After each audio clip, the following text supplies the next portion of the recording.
through the Media Council, what we need in this country is some synergy between the government and the private sector, or the government and the media, in dealing with the issues that relate to the dissemination of information. So that while there is a thirst and a hunger for information in this country, and constraints that really want to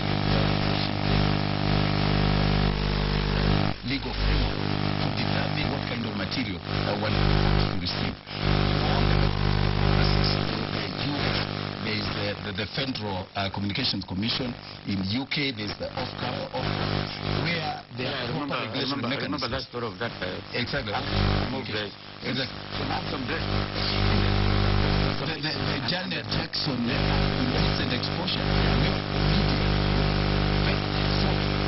Because of that instance, that they ought to have delayed. So the issues of new time broadcast, where you ought to have technology to delay pornographic, to protect children and people may not be able to make decisions in terms of what kind of content they receive. I think this is where we are coming from.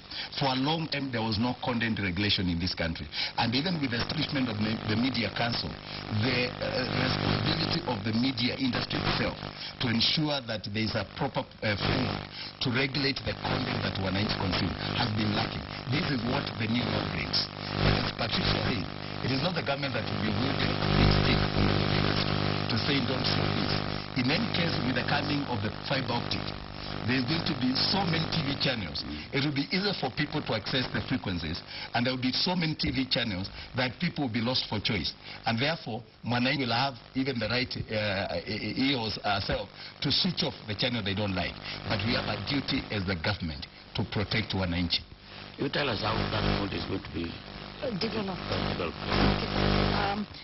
Basically, generally, a good code first brings on board all stakeholders.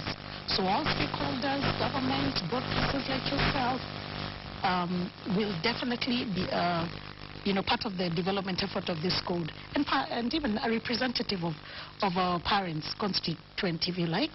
And a good code also looks at the history, where we're coming from, what are the gaps in the legislative framework.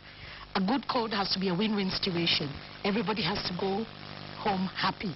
And it'll be a challenging thing to bring all the various stakeholders with different, probably pulling at different ends to come and develop this code. And then we will consult widely. I think, Muchiri, I don't know whether you know, anything the Commission does, the Communications Commission of Kenya, is done through consultative, participatory, building consensus effort. So this is not going to be different. We're going to look at addressing all the issues that will be brought to our attention by the various stakeholders, and we will now facilitate, we will catalyze that effort, of course, under the guidance of our parent ministry, so that everybody at the end of the day will own this code. Otherwise, it will not be successful if like for instance, if broadcasters, do not buy into the effort of the code. So we're looking forward to working very closely with the broadcasters. You know what the complaints have been on the content, and of course we will use your expertise to then now develop that into some rules. It'll be some rule-making of some sort, where we'll all agree what goes on our televisions, what do we listen to, where is it, what time is it, and if you do not want to listen to particular content, what should you do, what are the complaint mechanisms, etc., etc. So it will be a massive Just to add on what Patricia is saying, because I think the most critical aspect of it actually is the development of that regulatory board. Yeah. Because the directive of the President was that we go back to the drawing board, the Office of the Attorney General and our ministry, to look at how we can agree with the media on how that will be done, so that CCK does not have overall mandate without the inclusion. And I'm very